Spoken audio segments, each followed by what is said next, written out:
If by any chance you've been following Raila's political strategies, then you must be alive to the fact that a chameleon shall always change its colors immediately when it gets a new tree.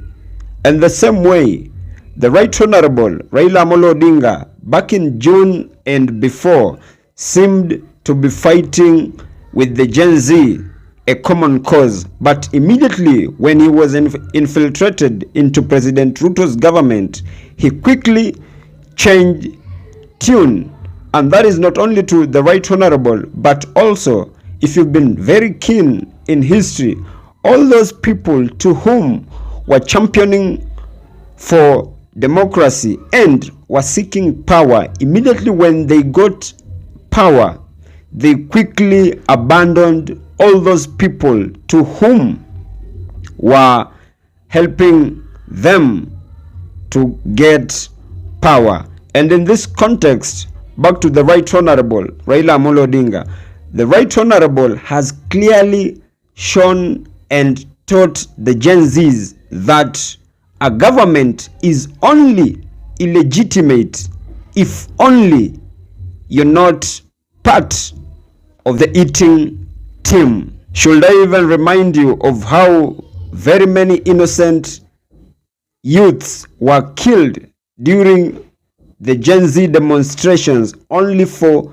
the Right Honorable to betray the cause, because previously he'd clearly shown Kenyans, more so the Gen Zs, that we were fighting a common enemy. And in that context, the enemy was bad governance by President William Samoei Ruto. But immediately when he was called on the eating table, he quickly changed tune and began dancing to the tune of the same person to whom he previously had alleged to be the oppressor.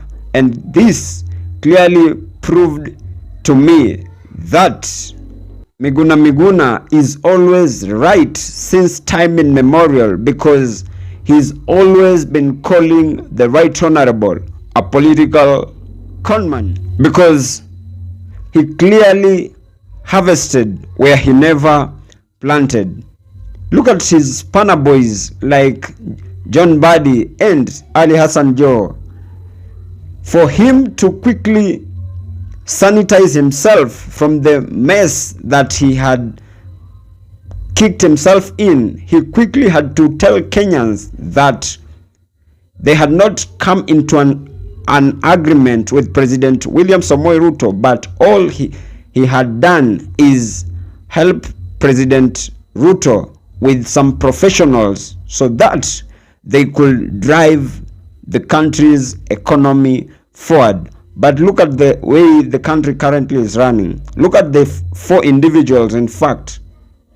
They currently seem to be Ruto's students.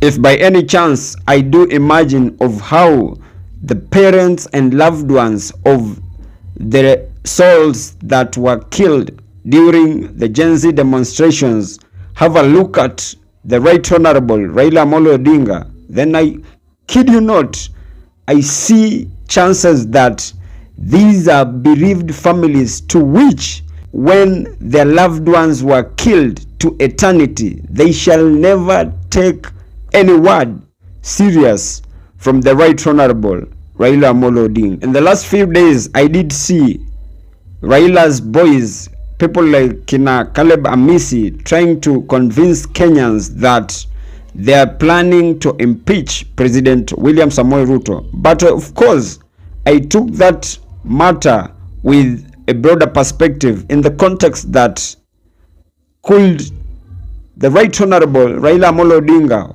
want to use the impeachment motion as a decoy for him to bargain for more lucrative positions in government, simply because you and I are alive to the fact that anything other than we Kenyans saying that the impeachment motion is tabled before the floor of parliament, I kid you not, all this we've been seeing Kalibamisi in the streets trying to convince Kenyans that they are going to impeach President William Samoei Ruto, that may seem to be total politicking and absolute fallacy.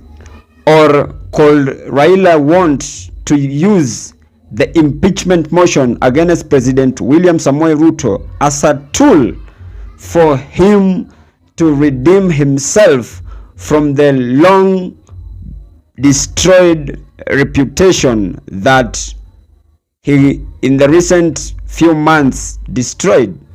And if by any chance the Right Honorable and his entire ODM party are really serious with they tabling an impeachment motion against President William Samoei Ruto, then they should go ahead and draft the motion, then present it before the floor of the House. That could be the most honorable thing that they will do, just the same way Mwenge Mutuse did with Rigathis. But they discussing Ruto's impeachment on the streets with content creators, that is only they politicking and cultivating Kenyans' emotions. And from where I sit, I strongly believe if at all they're not going to table the motion in parliament, they should just desist from politicking and instead focus with development in their respective constituencies. But from where I sit, that has just been my opinion. If by any chance you do have a contrary opinion to mine, you can as well feel free to drop them in the comment section and I'll give them a right of reply. Thank you and may God bless you.